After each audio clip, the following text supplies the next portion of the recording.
మొన్న వచ్చినట్టు వరదలకి మరి అకాల వర్షాలకి ఏదైతే నష్టపోయారో రైతులు కూడా ఆదుకోవాలని చెప్పి సాక్షాత్తు మన వ్యవసాయ శాఖ మంత్రి అచ్చెన్నాయుడు గారు కూడా మన పశ్చిమ గోదావరి జిల్లా పర్యటించడం జరిగింది.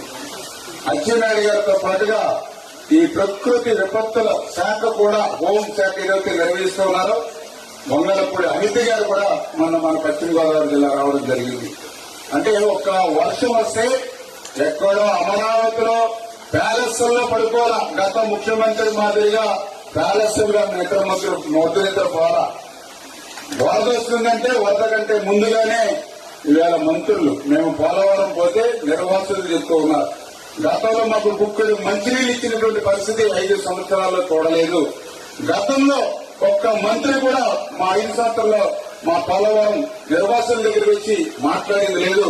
ఈవేళ 4 మంత్రులు వచ్చారు మా దగ్గరికి అని చెప్పి సాక్షాత్తు నిర్వాసితులు సైతం సంతృప్తి వ్యక్తం చేశారని. ఈ ప్రభుత్వం ప్రజాప్రభుత్వం కాబట్టి ప్రజల దగ్గరికి వెళ్లి మేము పనిచేస్తాం, క్షేత్ర స్థాయిలో సమస్యలు తెలుసుకుంటాం. అందుకే నాట్లు వేసి ఎవరైనా పంట నష్టపోతే దాన్ని నమోదు చేసి అది కూడా పారదర్శకంగా కఠినమైన నిబంధనలు లేకుండా పారదర్శకంగానే వాటిని నమోదు చేసి వాళ్ళకి ఇన్పుట్ సబ్సిడీ ఇచ్చి వాళ్ళని ఆదుకోవాలనేది ఒకటి.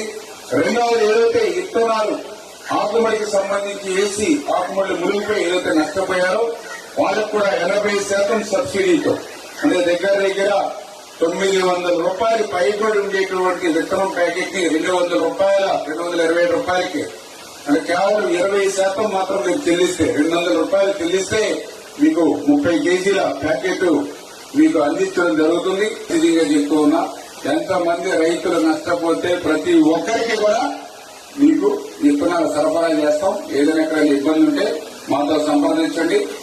మాకు ఎన్ని కష్టాలున్నా, ప్రభుత్వం దగ్గర ఎన్ని అప్పులున్నా, ఇబ్బందులున్నా కూడా ప్రజలు ఇబ్బందులు పడడానికి వీలు లేదని చంద్రబాబు నాయుడు గారు నిండు శాసనసభ సాక్షిగా ఆయన చెప్పడం జరిగింది.